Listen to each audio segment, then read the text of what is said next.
ஒரு ப்ரொடியூசர் வந்து 100 ரூபாய் இன்வெஸ்ட் பண்ணுறாரு வச்சுக்கோங்களேன். அந்த 100 ரூபாயில் வந்துட்டு 18 ரூபாய் ஜிஎஸ்டி, 5 ரூபாய் வந்து பார்த்தோன்னா உங்களுக்கு என்டர்டெயின்மெண்ட் டேக்ஸ், சரிங்களா? ஸோ 18 + 5 23%. அடுத்து பார்த்தோன்னா இந்த 23 கழிச்சு வர அமௌண்ட்டு வந்துட்டு பார்த்தோன்னா கிராஸ் உங்களுக்கு.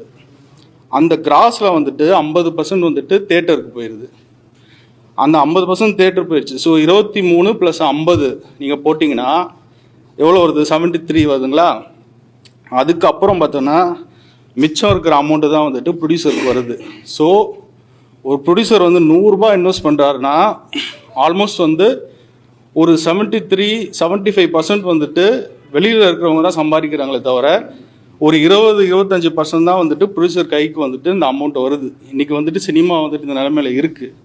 ப்ரொடக்ஷன் பண்ணதுனால ஒரு விஷயத்தை வந்து ரொம்ப டீட்டெயில்டாகவும் அருகாமையிலும் நான் கவனிக்க முடிஞ்சுது. ஸோ அப்படி பார்க்கும்போது தான் நிறைய கண்ணுக்கு தெரியாத கிருமிகள் வந்து இருக்காங்க. இதில் ஓடிடி பிளாட்ஃபார்முக்கு ஒரு ஃபிலிமை கொண்டு போய் சேர்க்கறதுல தடுக்கக்கூடிய கிருமிகள். ஸோ அப்படி நிறைய பேர் இருக்காங்கன்றதை நான் வந்து அண்டர்ஸ்டாண்ட் பண்ணேன். ஒரே ஒரு கோரிக்கை மட்டும் செல்வமணி சாருக்கு நான் வச்சுக்கிறேன். ஏன்னா பெப்சி பொறுத்த வரைக்கும் எல்லாருமே ஒரே பேட்டா வச்சுக்கிட்டு சின்ன படங்களுக்கும் அதே பேட்டா தான், பெரிய படங்களுக்கும் அதே பேட்டா தான். கேமரா பேட்டாவோ இல்லை லைட் பேட்டா எதுவும் மாறுறதில்ல. ஆனால் எங்களுக்கு சொல்ல போகிறது மட்டும் சின்ன படம்னு சொல்லிடுறாங்க. அது ஒன்று நீங்கள் இது கம்மி பண்ணி கொடுத்தீங்கன்னா கூட எங்களுக்கு அது யூஸ்ஃபுல்லாக இருக்கும். அது இல்லாமல் அது சின்ன படம் சொல்லும்போது அது எந்த யூஸ்ஃபுல் இல்லை. அப்போ நாங்கள் அது சின்ன படம்னு சொல்ல முடியாது. அப்போ நீங்கள் எங்களுக்கு எல்லாம் பெரிய படம்னு சொல்லுங்கள். அதுதான் நான் வைக்கிற ஒரே கோரிக்கையே. ஒன்றுமே இல்லாமல் நான் ஒரு படம் வாங்கிக்கிறேன், உங்கள் படம் வாங்கிக்கிறேன் அச்சீர் கொடுத்துட்டு அதை நம்பி நம்ம யார்கிட்டையும் நம்ம கவலைப்படாமல் இருந்துட்டு கடைசி நேரத்தில் வந்து அந்த யார் அச்சீர் பண்ணாங்களோ அட்வான்ஸ் கொடுத்துட்டு அவங்களே அடிமாட்டு விலைக்கு பேசி அதுலேயும் வாங்காமல் நம்மளை தவிக்க விட்டு போகக்கூடிய அவலம் இருக்குல்ல, அது மாதிரியான அவலம் வந்து இன்னைக்கு ஒவ்வொரு தயாரிப்பாளரும் அந்த பிரச்சனை சந்திச்சுட்டே இருக்கான். அங்கே எதிரிகள் யாருன்னே தெரியல. அந்த அளவுக்கு இன்றைக்கு ஒரு படம் வெளிவிடுறதுங்கிறது ஒரு கிட்டத்தட்ட வந்து காண்டாமிருகத்தை பார்க்குற மாதிரி தான். அவ்வளோ வலியும் வேதனையும். அது எவ்வளோ தயாரிப்பாளருக்கு வலி இருக்கோ அதே வலி வந்து ஈக்குவலான வலி ஒரு டைரக்டருக்கு இருக்கும். முன்னையெல்லாமாச்சும் ஒரு 1000 கதவுகள் இருந்துச்சு, 1000 தேட்டர் இருந்துச்சுன்னா ஒரு படத்தில் வந்து பெரிய ப்ரொடியூசருக்கு ஒரு 600 தேட்டர் கிடைக்குதுன்னா ஒரு மீடியம் ப்ரொடியூசருக்கு ஒரு 300 தேட்டர் கிடைக்கும். ஒரு சின்ன ப்ரொடியூசரா, சின்ன டைரக்டரா, சின்ன ஹீரோவா ஒரு 50லேருந்து 60 வாசலாவது நமக்கு திறந்திருக்கு அப்படிங்கிற ஒரு நிலை இருந்துச்சு. இன்றைக்கி அப்படி இல்லை.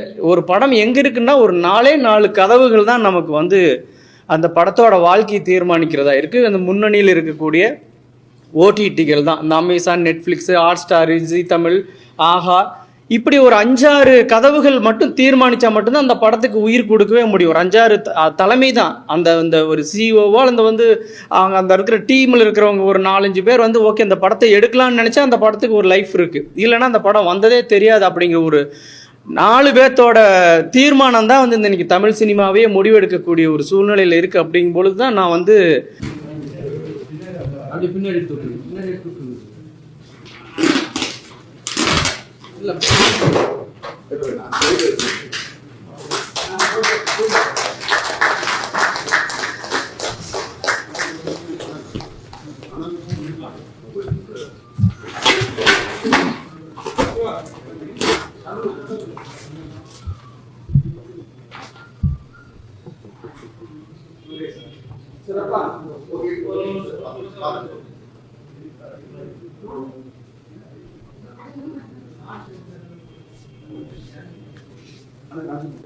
கண்டென்ட் எதுவும் தெரியாது, வியாபாரம் தெரியும். வியாபாரம் பண்ணுறோன்னா நான் சின்ன ரெக்வஸ்ட் தான், படம் எடுத்தீங்கன்னா இப்போ இன்னைக்கு இருக்கிற சுச்சுவேஷனில் பெரிய ஓடிடி சின்ன படங்கள் வாங்கிறது இல்லை.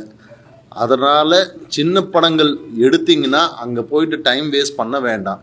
அன்லஸ் அதர்வைஸ் ஆர்டிஸ்ட் வேல்யூ இல்லைன்னா போக வேண்டாம். டைம் வேஸ்ட் பண்ணிங்கன்னா இந்த இடத்துல வியாபாரம் கம்மியாயிடும். இப்போ நம்ம வந்து ஒரு 4 விண்டோ வந்து நம்ம ஒரு டீலர்ஷிப் மாதிரி எடுத்து அதை பண்ணிகிட்ருக்கோம். ஸோ நீங்கள் ஒரு படம் ரிலீஸ் ஆகி 3 மாதத்துக்குள்ளே வியாபாரத்தை முடிச்சிடணும். 3 மாதத்துக்கு மேலே போயிடுச்சுன்னா அது முத்தலாயிடுது, வியாபாரம் பண்ண முடியாது.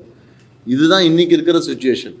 ஏன்னா இப்போ நம்ம வந்து இப்போது ப்ரைம்லேயோ இல்லை ஜியோலேயோ கொண்டு போய் கொடுக்கும்போது அவங்க வந்து இது 2024 வந்ததில்லை, இப்போ என்ன சொல்கிறாங்க, இது 2025 ரிலீஸ் ஆயிடுச்சுல்ல, இது எப்படி அப்படின்றாங்க. ஸோ இந்த மாதிரி கேள்விகளுக்கு நாங்கள் பதில் சொல்லி அதுக்கு மீறி இந்த வியாபாரத்தை நம்ம பண்ணுறதுக்குள்ளே நமக்கு போதும்னு ஆயிடுது.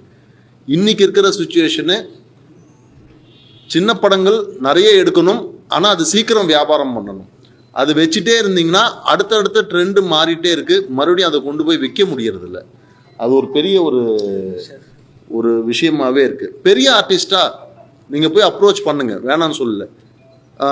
சின்ன ஆர்டிஸ்ட் வச்சு நம்ம எடுக்கிறோம், அப்கமிங் ஆர்டிஸ்ட்டை வச்சு எடுக்கிறோம், லோ பட்ஜெட்டில் எடுக்கிறோம் அப்படின்னா டக்குன்னு வந்து OTT plus Times Media network வந்துருங்க. அதை கொண்டு போய் எப்படியும் நம்ம சேர்த்திடுவோம். Prime, Jio, Lionsgate play எல்லாத்துலேயும் கொண்டு போய் சேர்த்திடுவோம். பிளாட்ஃபார்ம் நாங்கள் பேசிட்டு இருக்கோம். ஆமாம், ஒயிட் ரிலீஸ் பண்ணுறது. இன்னும் இந்த டிஸ்ட்ரிபியூஷனை வந்து வேற ஒரு பரிமாணத்தில் கொண்டு போய் சேர்க்க போகிறோம். அதாவது கேபிள் மூலியமா புது படத்தை ரிலீஸ் பண்ண போகிறோம். எல்லா செட்டாப் பாக்ஸ்லையும் வரப்போகுது இன்னும் கொஞ்ச நாளில். செட்டாப் பாக்ஸில் வந்து வரப்போகுது. இன்னொரு விஷயம், நீங்கள் நினச்சி பார்க்க முடியாத அளவுக்கு ஒரு டிக்கெட் விலையை ஃபிக்ஸ் பண்ணியிருக்கோம். ஆமாம், அது விரைவில் அது வந்து என்னன்னா சொல்லிடலாம். 9 ரூபாய்க்கு படம் பேப்பர் வியூவில் பண்ணலான்னு இருக்கும். ஒரு படம் நீங்கள் 9 ரூபா பே பண்ணீங்கன்னா அந்த படத்தை நீங்கள் பார்த்துக்கலாம். அதே போல் சிவி மாதிரியான நெட்வொர்க்கில், பெரிய நெட்வொர்க்கில் செட்டாப் பாக்ஸ் மூலமாக அவங்களே ஸ்கேன் பண்ணி படம் பார்த்துக்கலாம். ஸோ அது பேச்சுவார்த்தை நடந்துட்டு இருக்கு. அது டெக்னாலஜி வைஸ் வந்து அது ப்ரூவ் ஆயிடுச்சுன்னா ரெடி ஆனவொன்னா நாங்கள் அனௌன்ஸ் பண்ணலான்னு இருந்தோம். ஸோ வாய்ப்பாக இருக்குது. ஆமாம். ஸோ அது நம்ம சார் சொல்கிற மாதிரி படம் எடுக்கிறது எப்படி டிஸ்ட்ரிபியூஷனுக்கு பெரிய கஷ்டமாக இருக்குதோ, அதே போல் கஷ்டம் வந்து டிஜிட்டலாக டிஸ்ட்ரிபியூஷன் பண்ணுறதுக்கும் பயங்கர பிரச்சனை இருக்குது. எல்லாரும் படம் பார்க்க மாட்டாங்க, எங்களுக்கு நான் வந்து பேண்ட்வித் வேஸ்ட் ஆகும் அப்படிலாம் நிறைய கருத்துலாம் சொல்கிறாங்க. பட் பார்க்க வைக்கிறதுக்கான ஆப்பர்ச்சுனிட்டி நம்ம தான் உருவாக்கணும். அந்த உருவாக்குற மேட்டரை வந்து நாங்கள் வந்து டிஜிட்டல் டிஸ்ட்ரிபியூஷன் கம்பெனியாக ஒன்று ஃபார்ம் பண்ணி சாரோடைய எக்ஸ்பர்டைஸில் அவருக்கு வந்து மார்க்கெட்டிங்கில் அதில் பெரிய கெத்தான ஆள். எப்படி நான் வந்து உங்ககிட்டலாம் வந்து நல்லா ஈஸியாக படத்தை ஈஸி வாங்கி வந்து போகிறேன்னா அது மாதிரி அவர் அந்த டிஸ்ட்ரிபியூஷன் ரொம்ப ஸ்ட்ராங்கு. எனக்கு அது வராது. அது எனக்கு அதனால் வந்து அவர் பயங்கர எக்ஸ்பீரியன்ஸ். அதில் 22 வருஷமாக டிஸ்ட்ரிபியூஷனில் தான் இருக்கிறேன். ஆனால் கேபிள் டிவி டிஸ்ட்ரிபியூஷனில் இருந்தேன். எனக்கு சொல்லி கொடுத்து வளர்த்ததே 20 வருஷத்துக்கு முன்னாடி சொல்லி கொடுத்து வளர்த்ததே content is king, distribution is god. நீங்கள் என்னதான் கிங்காக இருந்தாலும் டிஸ்ட்ரிபியூஷன் கொண்டு போய் சேர்க்கணும்னா அந்த கிங்குக்கு வேல்யூ இல்லாமல் போயிடும். ஏன்னா அதனால் வந்து ரொம்ப முக்கியமாக இப்போ இந்த அனௌன்ஸ்மெண்ட் பண்ணுறோம். விரைவில் வந்து 9 ரூபாய்க்கு ஒரு படம் வந்து யார் வேணால் எப்போ வேணால் பார்க்கலாம் பேப்பர் வியூவில். ஸோ அந்த ஒரு சிஸ்டம் கொண்டு வரதுக்கு இருக்கும், inclusive of cable network and OTT எல்லாத்துக்குமே. இன்னும் வந்து ஜியோலையும் பேசிட்டு இருக்கோம் 9 ரூபீஸ்க்கு.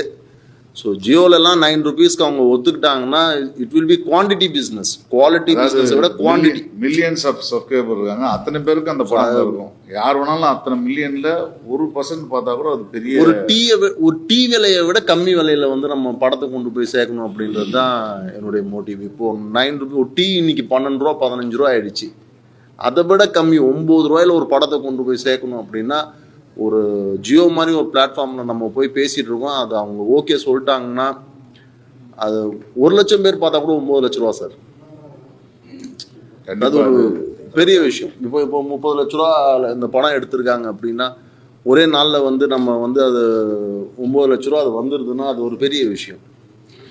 ஸோ நம்ம அதுக்கு உண்டான அந்த டெக்னாலஜி விஷயம் தான் இப்போ கொஞ்சம் இடிபாடாக இருக்குது. அது முடிஞ்சிருச்சுன்னா அது நாங்கள் லான்ச் பண்ணிடுவோம் அந்த விஷயத்தை.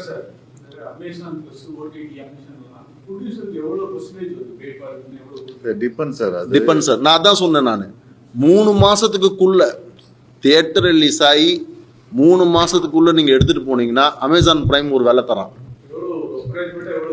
சார். அதான் சொல்றேன். எனக்கு இல்லை சார், அது ரொம்ப சிம்பிள். இப்போ 2-3 மெத்தட் ஆஃப் டிஸ்ட்ரிபியூஷன் இருக்குது. ஒன்று விலைக்கு வாங்கிக்கிறது, அது நம்ம அந்த சின்ன படங்கள் லிஸ்ட்லேயே வராது. அடுத்தது ரெவன்யூ ஷேர்னு ஒன்று இருக்குது, ஒரு ஹவருக்கு 4 ரூபான்றது அந்த மாதிரி தராங்க. அந்த லிஸ்ட்லேயும் சின்ன படம் கிடையாது. இப்போ இன்னைக்கு கிடையாது. இப்போ இருக்கிறது டிவார்டு மட்டும்தான். இந்த டிவார்டுன்றது பேப்பர் வியூ மாதிரி மாடலில் தான் வந்து ஒரு வாட்டி டிக்கெட் கொடுத்தா வாங்கி பார்க்கணும். அதுக்கு வந்து 150 ரூபா கிட்டத்தட்ட அவங்க வந்து சார்ஜ் பண்ண வச்சுக்கோங்க. யூஹெச்டி, அதாவது ஹை டெஃபினிஷனில் 4Kல நீங்கள் பார்க்கணுன்னா 150 ரூபா கொடுத்து வாங்கணும்னா அதில் வந்து அவன் 50% எடுத்துப்பான். ஸோ அதனால் வந்து அது எல்லா நெட்வொர்க்கும் அந்த மாதிரி தான். சில படங்கள் நல்லா இருந்துச்சுன்னா விலை குறைச்சியும் போடுறாங்க, 99 ருபீஸ் போடுவாங்க, நல்லா ஓடிச்சுன்னா போடுவாங்க. இப்போ எனக்கு வந்து நிறைய சின்ன படங்கள் வந்து ஓடிடி ப்ளஸில் வந்ததுக்கப்புறம் அவங்க வந்து அதை ஓடினதை வச்சு அவங்களுக்கு ரெஃபர் பண்ணி கொஞ்சம் இந்த மாதிரிலாம் நல்லா ஓடி இருக்குங்க, உங்கள் பிளாட்ஃபார்மில் தான் நல்லா இருக்குன்னு சொல்லி ரெக்கமெண்ட் பண்ணி அப்படிலாம் நிறைய படங்களை கொண்டு போய் சேர்த்துருக்கோம். அமேசான் வரைக்கும் நிறைய சின்ன படங்கள் அமேசான்லேயும் வந்து நீங்கள் நம்பவே மாட்டீங்க, தியேட்டர்லேயே மொத்தமாக ஒரு 10,000 கூட கலெக்ஷன் பண்ணாத படம்லாம் கிட்டத்தட்ட 1 லட்சம் 2 லட்சம் பண்ணுது. அது வந்து நம்ம மார்க்கெட்டிங் பண்ணணும். எல்லாரும் வந்து இன்னொரு விஷயம், எல்லா தயாரிப்பாளருக்கும் சொல்கிற விஷயம் தான், நம்ம ஓடிடியில் ரிலீஸ் பண்ணிட்டோம் ஆட்டோமேட்டிக்காக வந்துடுவாங்கலாம் கிடையாது. கண்டிப்பாக ஓடிடியில் ரிலீஸ் பண்ணணும். அதே ப்ரொமோஷன் மக்களுக்கு டெய்லி வேணால் ஒரு நாளைக்கு ஒரு வெள்ளிக்கிழமை ஆச்சுன்னா குறைஞ்சது 50 படம் வருது ஓடிடியில் மட்டும், 50 கண்டென்ட் வருது எல்லா லாங்குவேஜ்லையும். ஸோ அதனால் கண்டிப்பாக மார்க்கெட் பண்ணணும். 48 hours. 48 hours. 48 hours. 48 மணி நேரத்தில் நீங்கள் எத்தனை தடவை வேணாலும் அதை பார்த்துக்கலாம்.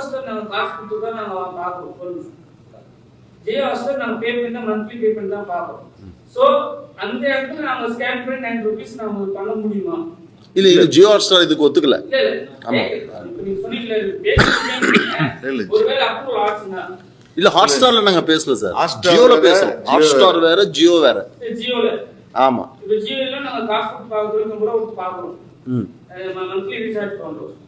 சோ அந்த இடத்துல 9 ரூபீஸ் நீங்க ஸ்கேன் பண்ணி இல்ல பார்க்கறது பிரதர், ரொம்ப சிம்பிளான மேட்டர். நீங்க வந்து ஜியோக்கு வந்து ஏதோ ஒரு பேக்கேஜ் வாங்கிக்கிறீங்க, அந்த பேக்கேஜ்ல ஓடிட்டு இருக்கு இல்லையா, இப்போ அந்த இடத்துல இந்த படம் இருக்கு, இந்த படத்தை நீங்க பார்க்கணும்னு பே பண்ணீங்கன்னா அந்த படத்துக்கு மட்டும் பே பண்ணி பார்த்துக்கலாம், அவ்வளவுதான். இப்போ நீங்க அமேசான் பிரைம் வந்து 149 ரூபா மாசம் கட்டுறீங்க, அதுல மூவிஸ் ஃபார் ரெண்ட்னு சொல்லி ஒரு செஷன் வச்சிருக்கான், அது தெரியல. ரெண்டுக்கு நீங்க ஆட்டோமேட்டிக்கா பணம் கட்டி தான் 99 ருபீஸ். பட் ஆமா 99. ஆதார் ரிலீஸ் பண்ணும்போது வந்து 149, இந்த வாரம் 99 பண்ணிட்டாங்க. ஆனா அவன் 99க்கு கம்மி எந்த படமும் அவன் கொடுக்கறது இல்ல சார். பார்த்தாலும் எல்லா படமும் இல்ல.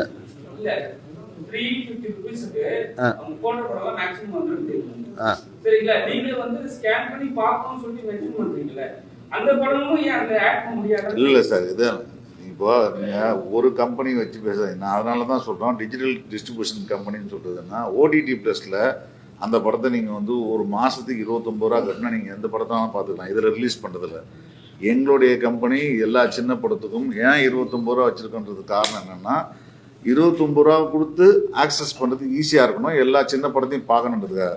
இதே அமேசான்காரனுக்கு சின்ன படமும் பெரிய படமும் கிடையாது, அவனுக்குன்னு ஒரு ஸ்டாண்டர்ட் வச்சுருக்கான், அவனுக்குன்னு சில QC வச்சுருக்கான். ஸோ அவங்ககிட்ட போனீங்கன்னா அவன் ஸ்கேன் பண்ணி படம் பார்க்கறது தான் அவனுடைய சிஸ்டம்.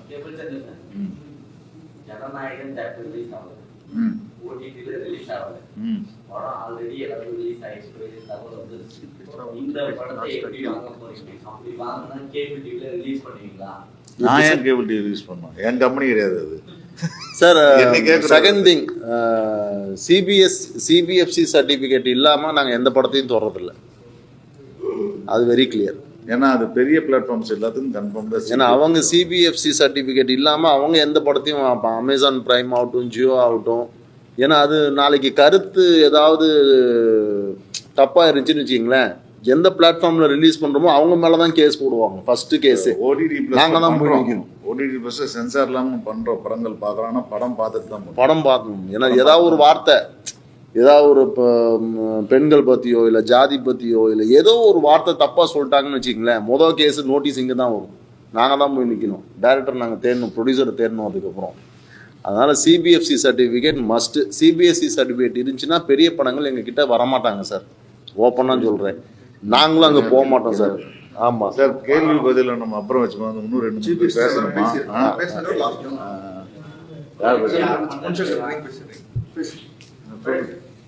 ஆல்ரெடி உங்களுக்கு எல்லாத்துக்கும் தெரியும், நீங்கள் எல்லாருமே ப்ரெஸ் ஷோவில் எல்லாம் படம் பார்த்து நீங்கள் நல்ல ரிவ்யூ கொடுத்து கடுக்கா படத்தை தேட்டரில் ஒரு நல்ல எங்களுக்கு ஒரு ஒரு என்ன சொல்ற ஒரு அங்கீகாரத்தை வாங்கி கொடுத்துட்டீங்க. ஆக்சுவலாக இது வந்து இப்போ ஃபஸ்ட் டைம் நாங்கள் இப்போ ஓடிடியில் வந்து ஓடிடி ப்ளஸ் அண்ட் அமேசானில் இப்போ ரிலீஸ் ஆகுது இன்னிலிருந்து.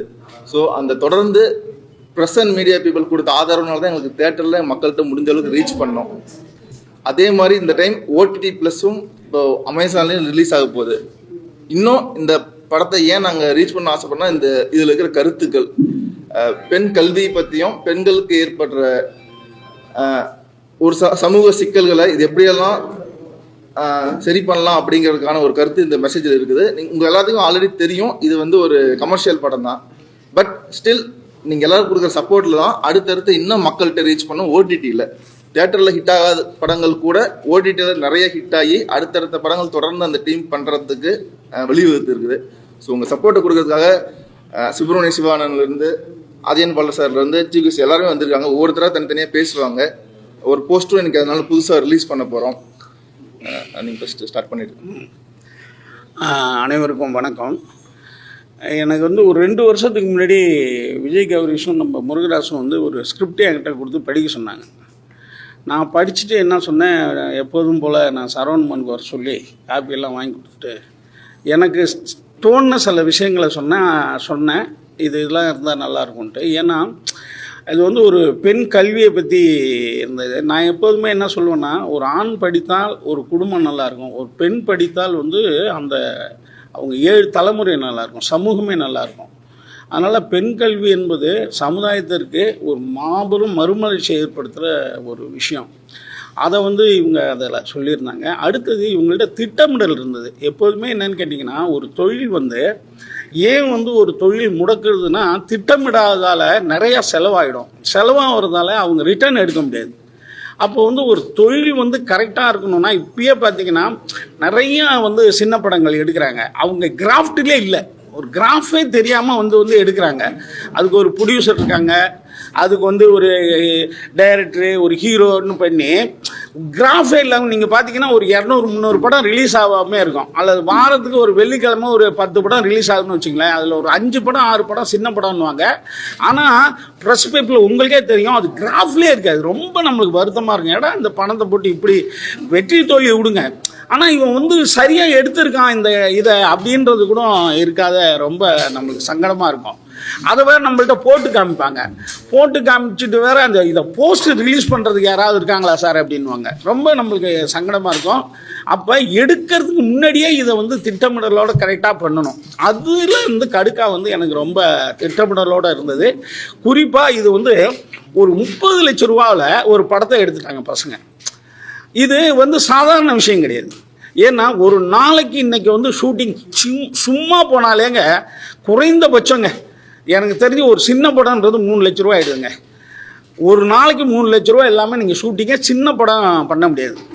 அப்போ வந்து இவங்க என்ன பண்ணிட்டாங்கன்னா, ஒரு 50,000 ரூபாய்க்குள்ள ஒரு யூனிட்லாம் ரொம்ப கம்மி பண்ணி ரொம்ப திட்டமிடலோட பண்ணியிருக்கிறதுக்காலே இந்த பசங்களை ரொம்ப நம்ம பாராட்டணும். அது ரொம்ப முக்கியமான ஒரு விஷயம் இந்த படம் வெற்றி அடைந்ததுக்கு. அடுத்தது இன்றைக்கி இருக்கிற சினிமா சூழ்நிலை என்னன்னு கேட்டிங்கன்னா, முன்னாடிலாம் ஒரு பூஜை போட்டால் டிஸ்ட்ரிபியூட்டர் பணம் தருவார், அதை வச்சு ஒரு 50% வந்துடும் அதிலே. அப்புறம் அந்த 50% படத்தை எடுத்துருவாங்க. அதுக்கு பிறகு பாதி படம் முடிஞ்சிருச்சுன்னு சொல்லிட்டு திரும்பி கொஞ்சம் ஃபைனான்ஸ்கிட்ட வாங்கி படத்தை முடிப்பாங்க, முன்னாடி இருந்தது. அப்புறம் என்ன ஆச்சுன்னா, அதாவது டிவியில் வந்து ஒரு அமௌண்ட்டு போகும். ஃபஸ்ட்டு படம் பூஜை போட்ட உடனே போயிட்டு டிவிக்கு வந்து ரைட்ஸ் விற்கிறது அது இருந்தது. இப்போ டிவியும் அந்த ரைட்ஸ் எல்லாம் இப்போ இல்லாமல் இருக்குது.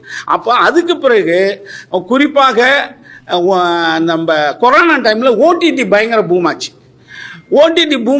அதில் என்னன்னு கேட்டிங்கன்னா, நிறையா பெரிய ஆட்கள்லாம் போய் பணத்தை வாங்கி போயிட்டு காலி பண்ணி விட்டாங்க நிறையா படங்களை பண்ணுறேன்னு சொல்லிட்டு. அதுலேருந்து பெரிய ஆட்களே நிறையா விளையாண்டாங்க. சின்ன ஆளுகளுக்கு கொடுக்க மாட்டாங்க. அவங்க இவனெல்லாம் யாருப்பா, இவனெல்லாம் நம்பி எதுக்குப்பா கொடுக்கறது இல்லை. ஏன்னா பெரும் முதலாளிகள் பெரியவங்களை தான் நம்புவாங்க, அது தப்பு கிடையாது. அப்போது வந்து அவங்களும் இப்போ வாங்குறத ஓடிடி வந்து ரொம்ப வாங்குறதே இல்லை படத்தை, அந்த மாதிரி ஆக்கிட்டாங்க. என்னன்னா, அதாவது கொரோனா டைமில் எல்லாம் வீட்டில் சும்மா இருந்தால் நிறைய பேர் பார்த்தான் சார். இப்போ எல்லாம் ஃபோன் வந்துருச்சு, அது வந்துருச்சு, நிறையா என்டர்டெயின் நிறையா ஆயிடுச்சு. அதனால் வந்து ஓடிடியில் நிறைய பேர் வரமாட்டான்னுட்டு ஓடிடியும் இப்போ வாங்குறத கம்மி பண்ணிட்டாங்க. அப்போ ஏன் கம்மி பண்ணிட்டாங்கன்னா என்ன அர்த்தம்னா, இவங்க பெரிய விலை சொல்கிறாங்க. அப்போ பெரிய பெரிய ஹீரோ படங்களே நிற்கிது, வாங்காமல் இருக்குது. அது உங்களுக்கே சில படங்கள் தெரியும். ஆனால் இந்த பசங்க என்ன பண்ணிட்டாங்க, இவன் முருகராஜங்க இருக்காப்ல டைரக்டர், அவர் இவங்கெல்லாம் சேர்ந்து ஒரு 30 லட்ச ரூபாவில் படம் பண்ணிட்டாங்க. எப்போதுமே என்னென்னா, புதிய அலைகள்னு 1960 புதிய அலைகள்னு ஒன்று ஃப்ரெஞ்சு சினிமா வந்தது. ஹாலிவுட் சினிமாவே வந்து 60ல் வந்து கலாம்லான்னு படம் எடுத்துக்கிட்டு இருக்கும்போது இரண்டாவது இப்படி கண்ணாம்னான்னு படம் எடுக்கிறான்னு சொல்லிட்டு ஃப்ரெஞ்சில் வந்து துர்ஃபோ அப்படின்னு மிகச்சிறந்த பத்திரிகையாளர், அவர்லாம் வந்து என்னன்னா ஹிச்காக்கே வந்து பயங்கரமாக இன்டர்வியூ எடுப்பார். கண்ணாம்னான்னு இன்டர்வியூ எடுப்பான் துர்ஃபோ, கலங்க விடுவான் எல்லா டயட்டையும். அவன் வந்து என்னன்னு சொன்னான், அவனை என்ன சொல்லிட்டாங்களா எல்லா சினிமாக்காரங்களும், டேய் எல்லா சினிமாவும் கிளின்னு கிளிக்கிற, நீ ஒரு சினிமா எடுத்து கேட்டுறான் அப்படின்னு ஒன்று. அவன் 400 ஃப்ளாப்னு ஒரு படம் எடுத்தான், எக்ஸ்ட்ராடினரியா படம். இன்னைக்கு கூட பாருங்க அந்த படம். அந்த மாதிரி ஒரு மாற்று சினிமாவை எடுக்க முடியாது. அதுக்கு பிறகு பிரெஞ்சில் புதிய அலைகள்னு வந்து சிறந்த டைரக்டர்லாம் வந்தாங்க. அது காரணம் திட்டமிடல். சின்ன காசில் மிகச்சிறந்த விஷயத்தை சினிமாவில் பதிவு பண்ணுறது. அப்படி ஒரு பதிவு பண்ணியிருக்காங்க இப்போ முருகதாஸ் எல்லாமே. இது ஒரு நல்ல தொடக்கம். இந்த மாதிரி படங்கள் நிறையா வரும்போது ஓடிடியும் வாங்குவாங்க, படம் போட்ட பணமும் திரும்பி வந்துடும். அதனால் இந்த பசங்களை நம்ம பாராட்டுவோம். அதுக்கு தான் வந்திருக்கேன். இங்கே இவங்களை பாராட்டி நல்லா அழகாக பேசுறதுக்கு நிறைய பேர் வந்திருக்காங்க. எல்லாத்துக்கும் என்னுடைய நன்றி, வணக்கம். அனைவருக்கும் வணக்கம்.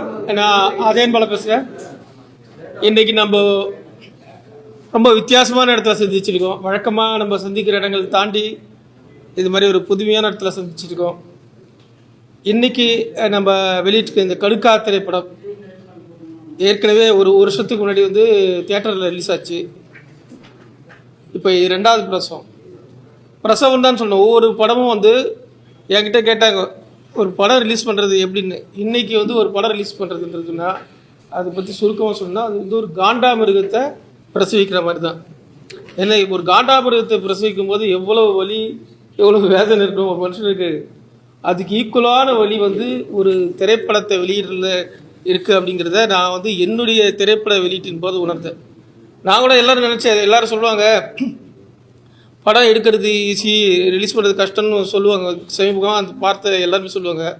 அவங்களும் அது பெரிய விஷயம் இல்லை, படம் எடுக்கிறது தான் ரொம்ப கஷ்டம், இன்னும் நிறைய பேரை சமாளிக்கணும், வந்து முதல்ல தயாரிப்பாளரை சமாளிக்கணும், ஹீரோவை சமாளிக்கணும், முதல்ல அத்தனை பேர் யூனிட்டையும் நம்ம சமாளித்து அவங்க எல்லாருக்கும் நம்ம கருத்தை புரிய வச்சு வெளியே கொண்டு வர்றது தான் பெரிய கஷ்டம்னு நினச்சேன்.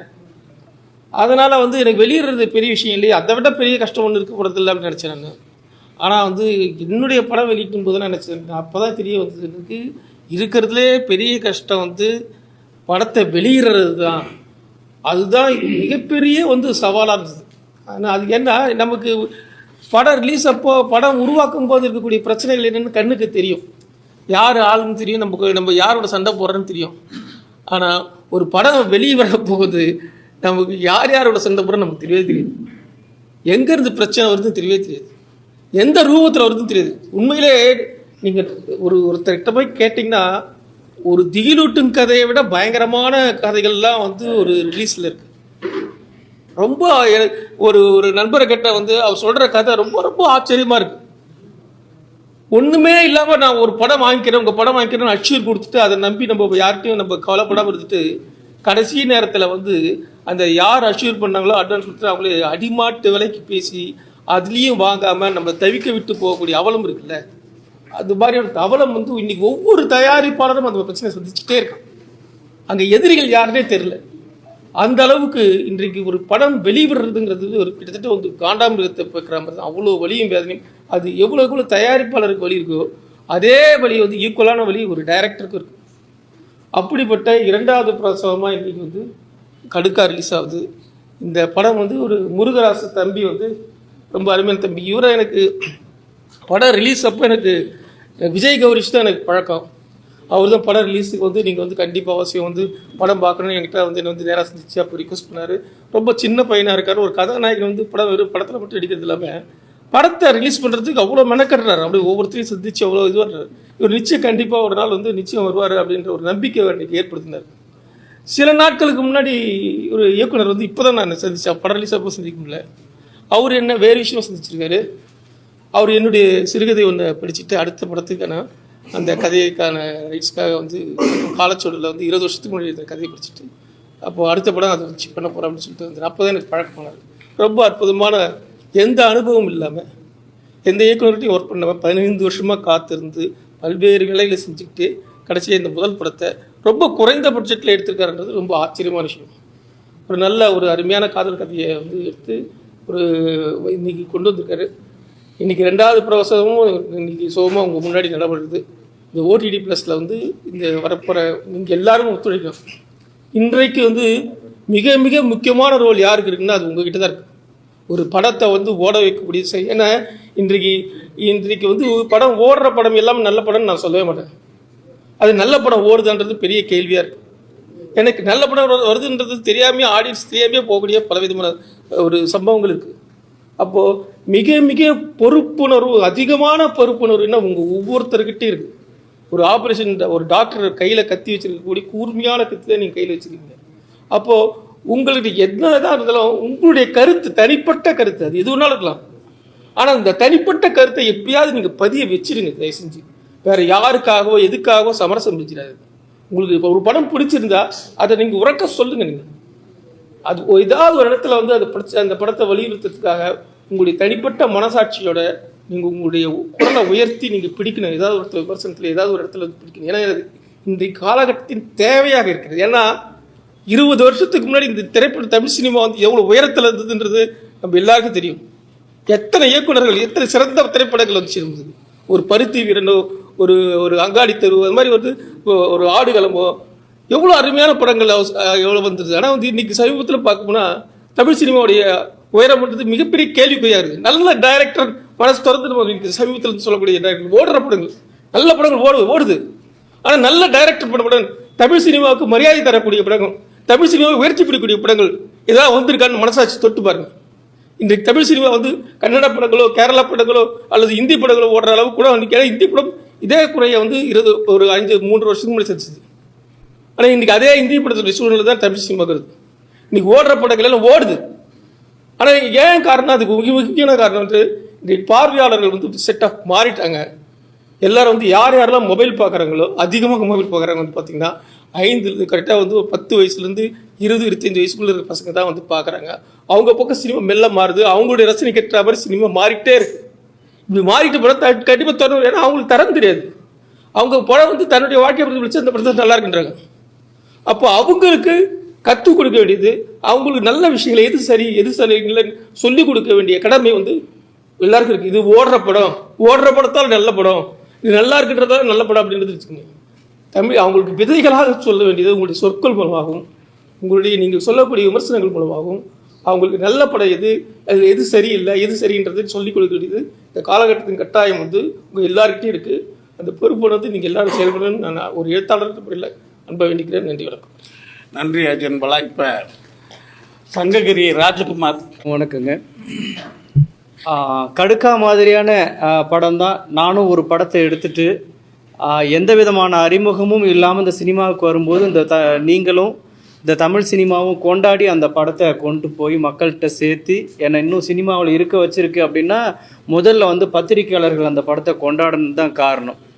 அதே மாதிரி ஒவ்வொரு நல்ல படம் வரும்பொழுதும் பத்திரிகையாளர்கள் வந்து எந்த விதமான பாரபட்சமும் பார்க்காம கொண்டாடி இந்த படம் நல்ல படம்னு மக்கள்கிட்ட எடுத்து சொல்கிறதன் மூலமாக தான் தொடர்ந்து இந்த நல்ல படங்கள் வந்து உருவாகிட்டே இருக்குது அப்படின்னு நினைக்கிறேன். ஏன்னா ஒரு கமர்ஷியல் படம் எடுத்த டைரக்டர் அடுத்து அந்த படம் ரிலீஸ் ஆன அடுத்த வாரத்திலே அடுத்த படத்துக்கு கமிட் ஆகிடுறாரு. அடுத்து அவருக்கு சம்பளம் பேசுகிறாங்க, எல்லா விதமான பொருளாதார தன்னிறைவும் அடைஞ்சிடுறாரு. ஆனால் நீங்கள் ஒரு 10 வருஷமாக பாருங்கள், ஒரு மாற்று திரைப்படம் எடுத்த இயக்குனர்கள், ஒரு நல்ல திரைப்படம்னு பாராட்டப்பட்ட இயக்குனர்கள்லாம் என்னென்னா அடுத்த படம் பண்ணுறதுக்கே இங்கே வந்து தடுமாறிட்டு தான் இருப்பாங்க. இது எல்லாம் தெரிஞ்சே தான் நல்ல படம் ஒன்று பண்ணனா ஒரு மாட்டு சினிமா, ஒரு மக்களுக்கான சினிமாவை பண்ணால் அடுத்த படம் கிடைக்கும் கிடைக்காதுங்கிறதெல்லாம் துணிஞ்சே தான் ஒவ்வொரு இயக்குனர்களும் வருஷத்துக்கு 4 இயக்குனர் 5 இயக்குனர் நல்ல படத்தோடு வந்துக்கிட்டே இருக்காங்க. அவங்க தான் இந்த சினிமாவை வந்து காப்பாற்றிக்கிட்டே இருக்காங்க அப்படிங்கிறதான் என்னுடைய நிலைப்பாடு.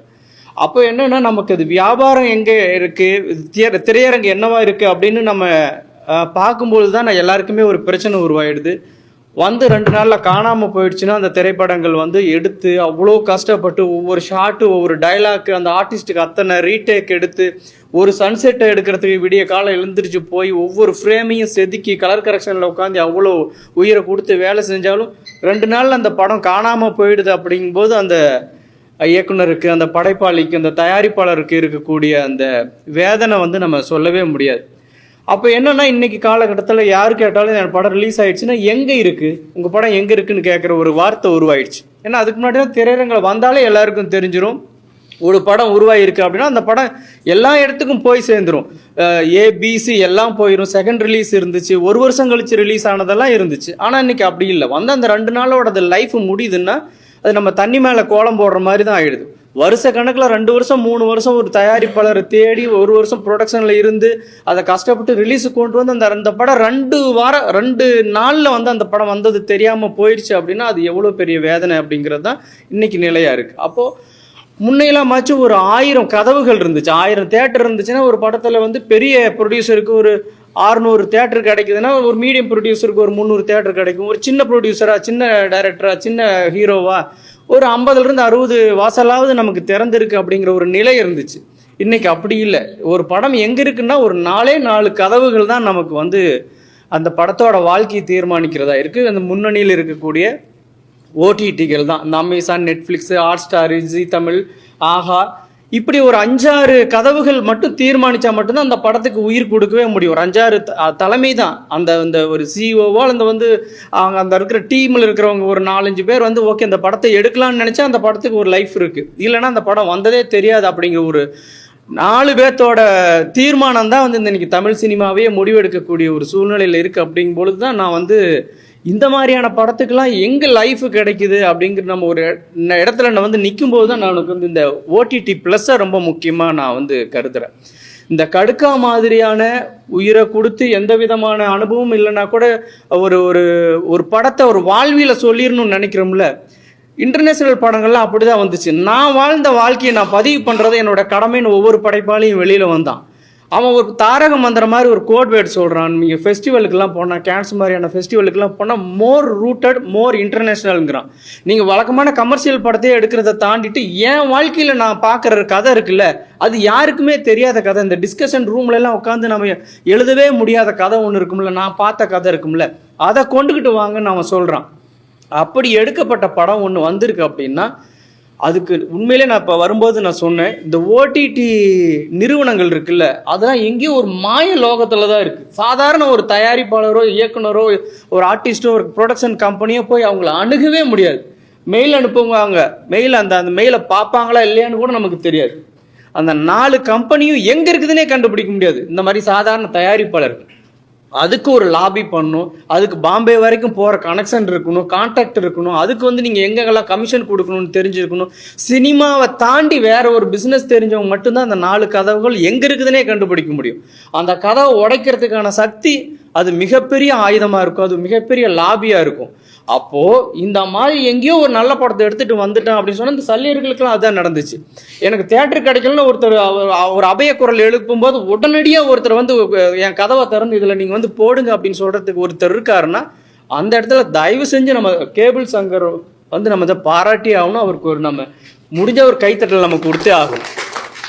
ஏன்னா கண்ணில் பார்க்குற, சார் சொன்ன மாதிரி கண்ணில் பார்க்குற ஒரு ஓடிடி நிறுவனம்னா இதுதான்.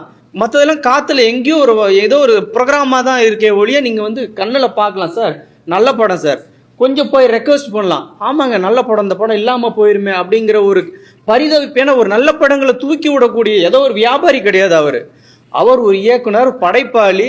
நல்ல படம் எங்கே வந்தாலும் அது கை கொடுக்கணும்னு கூட போய் நிற்பார். எங்கே இருந்தாலும் ஒரு நல்ல படம் கூப்பிட்டீங்கன்னு ஓடி போய் அடுத்த நிமிஷம் நிற்கக்கூடிய ஒரு படைப்பாளி ஒரு நிறுவனம் வச்சிருக்காரு. அப்படிங்கும் பொழுது அந்த நிறுவனத்தை ஏன் நம்ம முன்னணி ஒரு நிறுவனமாக கொண்டு வந்துடா இவங்ககிட்ட நம்ம போய் கெஞ்ச வேண்டிய தேவையே இருக்காது. எல்லாரும் இன்னைக்கு என்ன கேபிள் சங்கம், நம்ம கேபிள் சங்கரோட ஓடிடி தானே, அதுக்கு வந்து இவ்வளோதான ரேட்டு அப்படிங்கிற ஒரு சின்ன ஒரு மதிப்பீடு வந்து ரொம்ப குறைச்சி மதிப்பிட்டுறாம இந்த மாதிரியான ஒரு நல்ல படங்கள் எங்கே வந்து ரீச் ஆகாமல் தடுமாறுதோ அந்த இடத்துல வந்து கை கொடுக்குறாரு அப்படிங்கிற ஒரு கருணையோட ஒரு அதை பார்த்து அந்த ஓடிடி அந்த ஒரு முன்னணி 4-5 ஓடிடிகளில் ஒரு ஓடிடியை நம்ம கொண்டாந்து நிறுத்த வேண்டியது ஒவ்வொரு படைப்பாளியும், ஒவ்வொரு இயக்குனரோட, ஒவ்வொரு பத்திரிகையாளர்களோட கடமையாகவும் நான் நினைக்கிறேன். அதே மாதிரி தான் இந்த நல்ல படங்கள் எடுக்கிறவங்களுக்கு இந்த மாதிரியான ஒரு ஆதரவு கிடைக்கும் பொழுது தொடர்ந்து இவர் அடுத்த படம் எடுப்பார். ஓகே, இது ஒரு சின்ன வருமானம் கிடச்சிருச்சு, இந்த ஒரு ட்ரைலரோ டீசரோ ஒரு அட்டென்ஷனை கிரியேட் பண்ணிடுச்சு, எல்லாரும் இந்த ஓடிடியில் பார்க்குறாங்க அப்படிங்கும்போது அடுத்து அந்த படைப்பாளி வந்து உயிர் போட அடுத்த கதையை நோக்கி நகர முடியும். அப்படியான ஒரு சூழல் இருக்கும் பொழுது இந்த கடுக்கா மாதிரியான திரைப்படம், அந்த திரைப்படத்தில் ஒரு கமர்ஷியல் கண்டென்ட், எனக்கு ரொம்ப நெருக்கமான நிறுவனம் தான், நெருக்கமான நபர்கள் தான் இந்த படத்தை எடுத்திருக்காங்க. ஏன்னா ஈரோடு பக்கம் அப்படிங்கும் பொழுது எனக்கு இன்னும் கொஞ்சம் எனக்கு தெரிஞ்ச ஸ்லாங்கு, நான் வாழ்ந்த ஊரில் ஒரு ஒரு ஒரு நாளைக்கு ஊருக்கு போயிட்டு வந்தால் என்ன மாதிரியான உணர்வு ஏற்படுமோ அந்த மாதிரியான ஒரு கதையம்சம் கொண்ட ஒரு நேட்டிவிட்டான ஒரு மண் வாசனை கூடிய ஒரு தப்பான படம் இல்லாமல், ஒரு சீரழிக்கக்கூடிய படம் இல்லாமல், அதில் ஒரு செய்தியை சொல்லி, பெண் கல்வியை சொல்லி, ஒரு சமூக நோக்கோட ஒரு படம் எடுக்கக்கூடிய ஒரு டீமை நம்ம எல்லாரும் சேர்ந்து ஆதரிக்கணும். அடுத்தடுத்து அவங்க தொடர்ந்து இயங்குறதுக்கான எல்லா விதமான சப்போர்ட்டும் நம்மகிட்ட இருந்து கிடைக்கணுங்கிறத என் சார்பாகவும் உங்ககிட்ட அன்பான வேண்டுகோளை வச்சுக்கிறேன். நன்றி. எல்லாருக்குமே ஒரு ஹம்பிள் ரிக்வெஸ்ட்டு. இந்த ஃபிலிம் வந்து இப்போ என்னுடைய ஆதார் வந்து பார்த்தீங்கன்னா 22 ரிலீஸ் ஆச்சு. இப்போ போன 12ஆம் தேதி தான் நான் வந்து ஓடிடி பிளாட்ஃபார்மில் பிஷ் பண்ணியிருக்கேன். இந்த இடைப்பட்ட காலத்தில் வந்து இந்த படம் ஏன் தாமதம், ஏன் இவ்வளோ ஒரு நல்ல படம் வந்து பெஸ்ட்டு கிரிட்டிக்ஸ், தமிழ் இண்டஸ்ட்ரி வந்து பெஸ்ட்டு கிரிட்டிக்ஸ் பத்திரிகைகள் கொடுத்து அந்த படம் வந்து ஓடிடி பிளாட்ஃபார்முக்கு ரீச் பண்ணுறதுக்கு இவ்வளோ பெரிய ஒரு ட்ராவல் தேவைப்பட்டிருக்கு. அப்போது நான் ஸ்ட்ரகிள் ப்ரொடக்ஷன் பண்ணதுனால ஒரு விஷயத்தை வந்து ரொம்ப டீட்டெயில்டாகவும் அருகாமையிலும் நான் கவனிக்க முடிஞ்சுது. ஸோ அப்படி பார்க்கும்போது தான் நிறைய கண்ணுக்கு தெரியாத கிருமிகள் வந்து இருக்காங்க இதில். ஓடிடி பிளாட்ஃபார்முக்கு ஒரு ஃபிலிமை கொண்டு போய் சேர்க்கறதுல தடுக்கக்கூடிய கிருமிகள். ஸோ அப்படி நிறைய பேர் இருக்காங்கன்றதை நான் வந்து அண்டர்ஸ்டாண்ட் பண்ணேன். அப்படி இருக்கும் பொழுது இந்த கேபிள் சங்கர் சாருக்கு வந்து நான் ரொம்ப தேங்க்ஸ் பண்ணணும். ஏன்னு கேட்டால் இந்த ஃபிலிம் வந்து ஓடிடியில் என்னுடைய படத்தை இப்போ வந்து தமிழ் டு மலையாளம் போகிறேன் நான், ரீமேக். மலையாளத்துலேருந்து ரீமேக் வந்து தமிழுக்கு வர்றது வந்து நிறைய நமக்கு பார்த்துருப்போம். தமிழ்லேருந்து மலையாளத்துக்கு போகிற ஒரு கண்டென்ட்டை நான் பண்ணியே இவ்வளோ லேட்டாக தான் நான் ஓடிடிக்கு வந்திருக்கேன். அப்போது இங்கே எவ்வளோ ஸ்ட்ரகிள் இருக்குது இதில் அப்படிங்கிறத நான் சொல்கிறதுக்காக இந்த விஷயத்தை நான் பதிவு பண்ணுறேன். இன்னையிலேருந்து வந்து இந்த ஓடிடி ப்ளஸில் வந்து டைரக்டர் முருகதாஸ் பண்ண இந்த கடுக்கா ஃபிலிம் வந்து அமேசான் ப்ரைம்லேயும் சங்கர் சாரோட ஓடிடி ப்ளஸ் ஜியோ இந்த பிளாட்ஃபார்மில் ஸ்ட்ரீமிங் ஆகுது. தயவு செஞ்சு வந்து பத்திரிகை நண்பர்கள் இந்த படங்களை வந்து இந்த பிளாட்ஃபார்மில் இருக்குங்கிறது எப்படியாவது கொண்டு சேருங்க. ஏன்னு கேட்டால் இதை வந்து பெரிய யாருமே இதுக்கு வந்து ஒரு பைட் கொடுக்கறதுக்கோ இல்லை வந்து ஒரு வெளியில் சொல்கிறதுக்கோ நிறைய தயக்கங்கள் இருக்குது இங்கே ஒரு நல்ல படத்துக்கு. அப்படி இருக்கிறதுனால இதெல்லாம் வந்து உங்களால் மட்டுமே சாத்தியம் அப்படின்னு சொல்லி நான் நம்புகிறேன். உங்களுக்கு வந்து அந்த ஃப்ரீடம் இருக்குது. நல்லா இருக்குது அப்படின்னா நல்லா இருக்குது, அவ்வளோதான். ஓங்கி அடிச்சுட்டு போயிட்டே இருக்கக்கூடிய ஒரு ஃப்ரீடம் இருக்குது உங்களுக்கு, எந்த விதமான ஒரு தயக்கமும் இல்லாமல். அப்படி ஒரு போராடி வரக்கூடிய கலைஞர்களை நீங்கள் வந்து அப்ரிஷியேட் பண்ணணும் அப்படிங்கிறத நான் ஹம்பிள் ரிக்வெஸ்ட்டாக வைக்கிறேன். அதே மாதிரி இந்த படத்துக்கும் நீங்கள் மரியாதை கொடுக்கணும் அப்படின்றது என்னுடைய ஆசை. விஜய் சார் வந்து ப்ரொடியூஸ் பண்ணியிருக்காங்க, அவருக்கும் வாழ்த்துக்கள். இந்த படத்தில் உள்ள எல்லா டெக்னீஷியன்ஸ்க்கும் இப்போ கம்மியான பட்ஜெட்டில் சிவான் சொன்ன மாதிரி அதை வந்து பிளான் பண்ணி ஒர்க் அவுட் பண்ணுறதுன்றது ஒரு 10 கோடி ரூபா படம் எடுக்கிறத விட சிரமம். ஸோ அதுக்கு அவ்வளோ கால்குலேஷனும் திட்டமிடுதலும் வேணும். ஸோ அப்படி பண்ணியிருக்காங்க. அப்படிங்கிறப்ப அந்த டீம் எல்லாருக்குமே நான் வந்து வாழ்த்துக்கள் சொல்கிறேன். தேங்க்யூ. சிறிய வெடிப்புக்கு உங்கள் எல்லாரையும் சந்திக்கிறதுல மகிழ்ச்சி. தம்பி கௌரிஷ் எனக்கு வந்து ஒரு 4-5 ஆண்டுகளுக்கு முன்னாலேயே அவர் ஒரே ஆள் நடித்து எடுத்த ஒரு பைலட் ஃபில்மை கொண்டு வந்து காமிச்சார். அப்பயே அவ்வளோ திறமையாக அதை எடுத்திருந்தார். கம்மியான பட்ஜெட்டில் ஒரே ரூமுக்குள்ளே கதையை பண்ணியிருந்தார். அப்பயே சொன்னேன், இது பெரிய படமாக வந்து இது நல்லாயிருக்கும் அப்படின்னு சொல்லியிருந்தேன். அதுக்கான தோதில் இப்போ எகைன் கடுக்கா படத்தை முடிச்சுட்டு வந்து காமிச்சார். அன்றைக்கி சொன்னேன், இது நல்லா இருக்குது இந்த படம், இதை சரியான முறையில் வெளியிட்டு கொண்டு போய் சேர்த்தா கண்டிப்பாக ஒரு நல்ல அங்கீகாரம் கிடைக்கும்னு. அதை ஸ்டெப் பை ஸ்டெப்பாக ஒரு சந்தர்ப்பத்திலே அவரை பார்த்துருக்கேன். அவ்வளவு கடினமாக உழைச்சி தம்பி கௌரிஷ் இயக்குனர் அவங்க எல்லாரும் சேர்ந்து இங்கே கொண்டு வந்து திரையரங்குக்கும் வெளியிட்டு இன்றைக்கி ஓடிடிக்கு வந்திருக்காங்க. இந்த வெளியீட்டுக்கு சப்போர்ட் பண்ண அண்ணன் கேபிள் சங்கர் அண்ணன், அமேசான் பிரைம், அவங்களுக்கெல்லாம் நான் உங்கள் மூலமாக நன்றி தெரிவிச்சுக்கிறேன். இந்த படம் ஓடிடியிலும் சிறப்பான வரவேற்பு பெற வாழ்த்துக்கள். இந்த படத்தை தேட்டர் ரிலீஸ் ஆகும்போது எல்லா பத்திரிகைகளும் ஊடக நண்பர்களும் ரொம்ப அருமையாக கொண்டு போய் சேர்த்தீங்க மக்கள்கிட்ட. ஒருத்தர் கூட ஒரு சின்ன குறைகள்லாம் இருக்குது. சின்ன படம், நான் கம்மியான பட்ஜெட்டில் நாங்கள் படம் எடுத்திருக்கோம் அப்படிங்கும்போது குறைகள் இருக்கும்.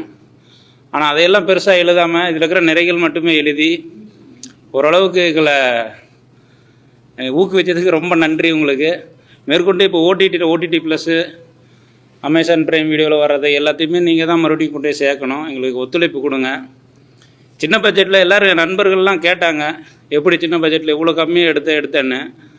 அது நாமல்ல, அது நம்மளுக்கு முன்னோடியே அண்ணன் ராஜ்குமார் அண்ணன் இருக்கார், சங்ககிரி ராஜ்குமார் அண்ணன்.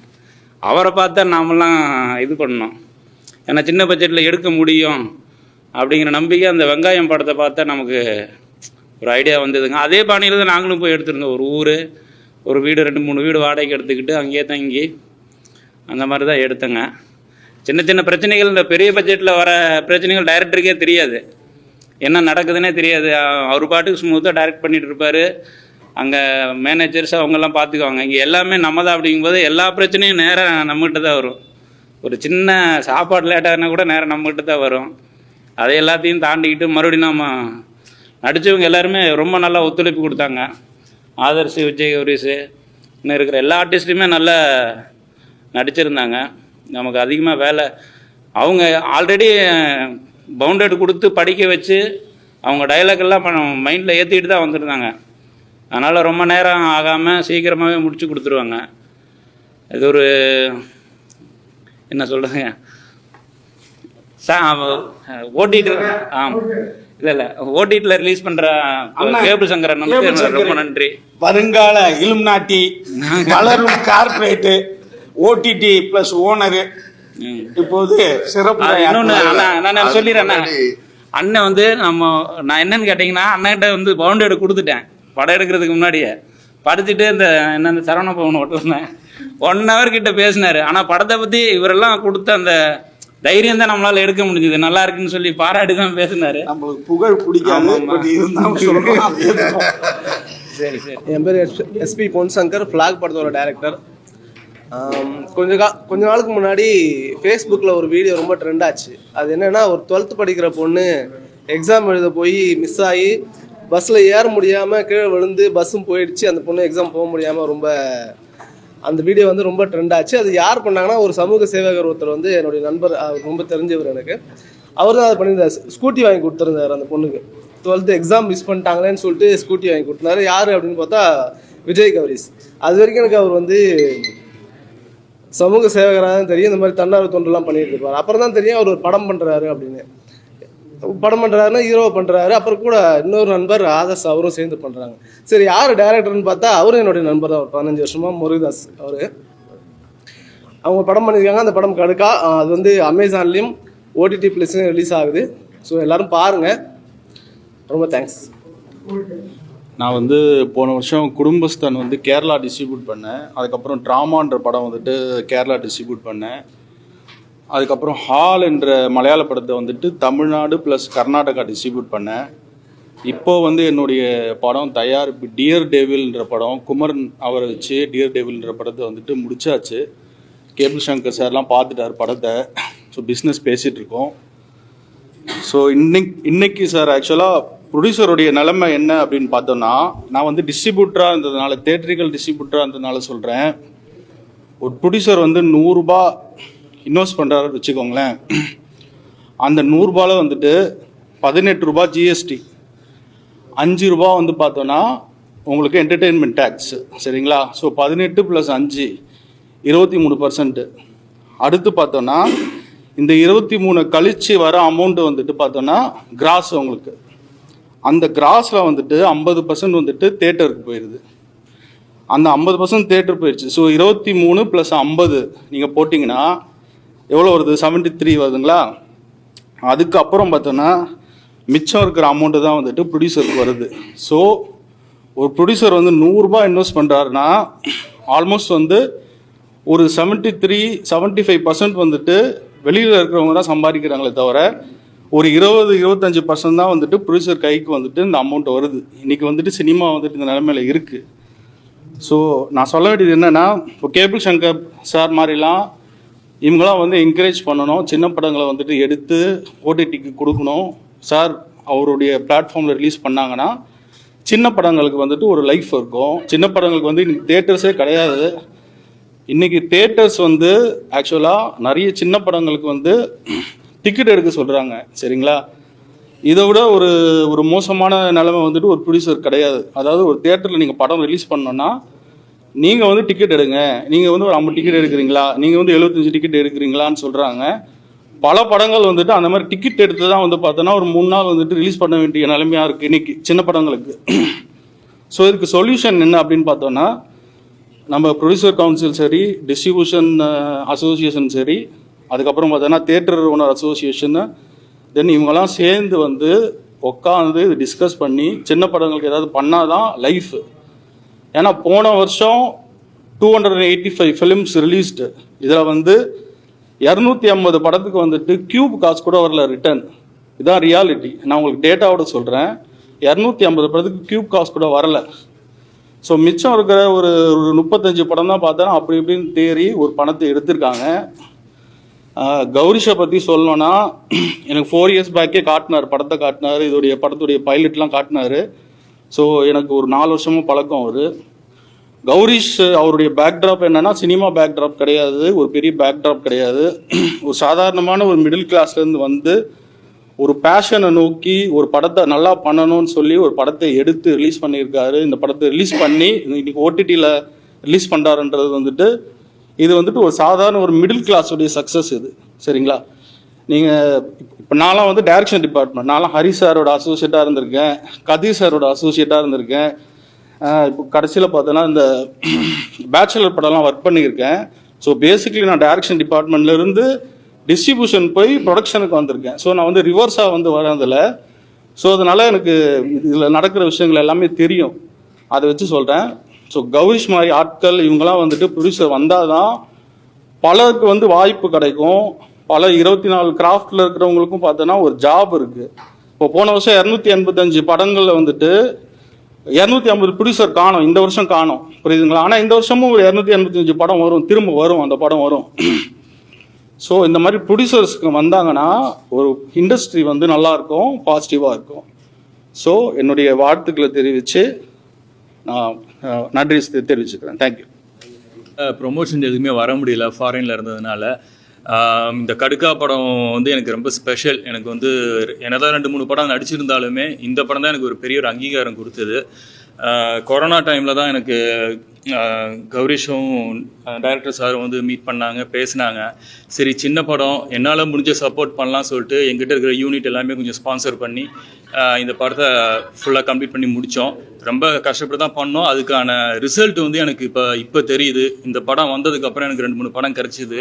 ஸோ தைரியமாக சின்ன படம் பண்ணுங்கள், பண்ணுறதுக்கு நிறைய ப்ரொடியூசர்ஸ் வரணும், என்னால் முடிஞ்ச சப்போர்ட்டும் நான் பண்ணுவேன்.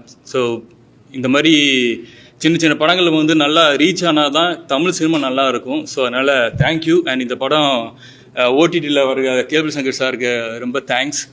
ரிலீஸ் பண்ணி கொடுத்த தனஞ்சயன் சாருக்கு தேங்க்ஸ். என்னால் வந்து இதுதான் ஃபர்ஸ்ட்டு ப்ரொமோஷன் சொல்லிட்டு என்னால் அட்டன் பண்ண முடிஞ்சுது. ஸோ எல்லாருக்குமே தேங்க்ஸ். டைம் ஆச்சு, ஸோ எல்லாருக்கும் நேம் சொல்ல முடியல. ஸோ தேங்க்யூ வெரி மச் எல்லாருக்கும். அண்ட் இந்த ப்ரெஸ் எல்லாருக்குமே, ஏன்னா ப்ரெசன்ட் மீடியா இல்லைன்னா என்னதான் நல்ல படம் எடுத்தாலும் அது ஆடியன்ஸ்ட்டு கொண்டு போய் சேர்க்க முடியாது. ஸோ உங்கள் எல்லாருக்குமே ரொம்ப ரொம்ப thanks. Thank you very much. Support பண்ணி தேட்டர் ரிலீஸ் பண்ண தனஞ்சயன் சாருக்கு என்னோட முதல் நன்றியை தெரிவிச்சுக்கிறேன். ஆரம்பத்திலிருந்தே எஸ்எஸ்சி சார், போஸ்டர் ரிலீஸ் பண்ண எல்லாருமே, ட்ரெய்லர் ரிலீஸ் பண்ணல எல்லாருமே, நட்டி சாராக இருக்கலாம், வசந்தபாலன் சாராக இருக்கலாம், இன்றைக்கி வர முடியல, சுரேஷ் காமத் சார்னாலே வர முடியல, எல்லாருமே நாளைக்கு போஸ்ட் போடுறாங்க. இந்த ஓடிடி ப்ளஸில் ரிலீஸ் பண்ண கேபிள் சங்கர் சாருக்கு என்னோட தேங்க்ஸ் சொல்லிக்கிறேன். ஒரே ஒரு கோரிக்கை மட்டும் செல்வமணி சாருக்கு நான் வச்சுக்கிறேன்.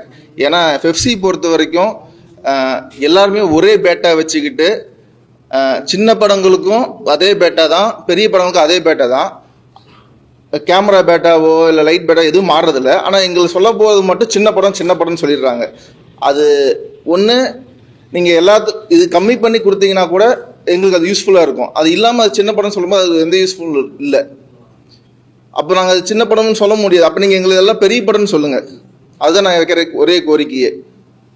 ஸோ முடிஞ்ச அளவுக்கு ஓடிடியில் மக்கள் கண்டிப்பாக பார்க்குறதுக்கு ஓடிடி ப்ளஸ், அமேசான் பிரைம் எல்லாம் பார்த்து சப்போர்ட் பண்ணுங்கள். இந்த ஆரம்பத்திலேருந்து இதுக்கு சப்போர்ட் பண்ண எல்லா ப்ரொமோஷனல் பார்ட்னர்ஸ், டோஷிலாக்காவாக இருக்கலாம், கண்டென்ட் பேரடைஸ், எல்லாத்துக்கும் என்னோட நன்றி தெரிவிச்சுக்கிறேன். என்னோட கோரிக்கையும் சொல்லிட்டேன். ஸோ முடிஞ்சால், ஏன்னா கவர்மெண்ட்டில் நான் நிறைய கோரிக்கை வச்சுருந்தேன். அரசாங்க திரையரங்கம் வந்துச்சுன்னா, ஒரு 50 அரசாங்க திரையரங்கம் வந்துச்சுன்னா ஸ்டாலின் சார்ல எப்பயோ சொல்லி வச்சுருந்தேன், நிறைய ப்ரெஸ் மீட்டில் பேசியிருந்தேன். ஆக்சுவலாக ஒரு 50 திரையரங்கம் வெறும் 50 ரூபா டிக்கெட்டில் ஒரு கவர்மெண்ட் தேட்டர்ஸ் கொண்டு வந்திருந்தாங்கன்னா பிரைவேட் தேட்டர்ஸ்க்கு போக முடியாத ஆட்கள் கண்டிப்பாக எல்லா மக்களும் போயிருப்பாங்க. கண்டிப்பாக அது கவர்மெண்ட்டுக்கே பெரிய ரெவன்யூ, ஒரு வருஷத்துக்கு 1000 கோடி கொடுக்கும். அதை வந்து அவங்களால அது இன்ன வரைக்கும் பண்ண முடியல. நாங்களாம் 5 வருஷமா எல்லா டீமும் பேசியிருக்கிறோம். ஆக்சுவலாக கேரளாலலாம் இருக்குது கவர்மெண்ட் தேட்டர்ஸ். ஸோ இது அரசுக்கும் கோரிக்கை வைக்கிறேன். எலெக்ஷன் வருது. ஸோ எலெக்ஷன் டைமில் பாருங்கள், இப்போ நாங்கள் தலையில தான் குதிப்போம் அப்படிங்கிற மாதிரி தான் எலெக்ஷன் டைமில் போய் படத்தை ஓடிடியில் ரிலீஸ் பண்ணுறோம். ஸோ அது உங்களோட கையில் தான் எல்லாமே இருக்குது. ஆக்சுவலாக பார்க்க நீங்கள் எனக்கு சப்போர்ட் பண்ணுங்கள். எங்கள் முருகதாசன் டைரக்டர் ரொம்ப நன்றி. என்னை ஃபஸ்ட்டு படம் ஹீரோ அறிமுகப்படுத்தியிருக்காரு, அவருக்கு நான் நன்றி தெரிவிச்சுக்கிறேன். கார்த்திஸ்வரன் வர முடியல, அஸ்திரம் பட டேரக்டர் வந்திருந்தார், அரவிந்த் ராஜுக்கு ரொம்ப நன்றி, ரொம்ப நன்றி. ஸோ இந்த படத்துக்கு சப்போர்ட் பண்ணுற எல்லாருமே ரொம்ப நன்றி தெரிவிச்சுக்கிறேன். என்னோட கோரிக்கையை முடிஞ்சால் அடுத்த ப்ரெஸ் மீட்டில் செல்வமணி சாருக்கு நீங்கள் கண்டிப்பாக கேளுங்க. ஏன்னா ஒரே பேட்டா தான் பெரிய படங்களுக்கு வச்சுக்கிறாங்க, சின்ன படத்துக்கு வச்சுக்கிறாங்க. பேட்டா மட்டும் மாறல, ஆனால் எங்களுக்கு சின்ன படம்னு சொல்லி ஒதுக்குறாங்க.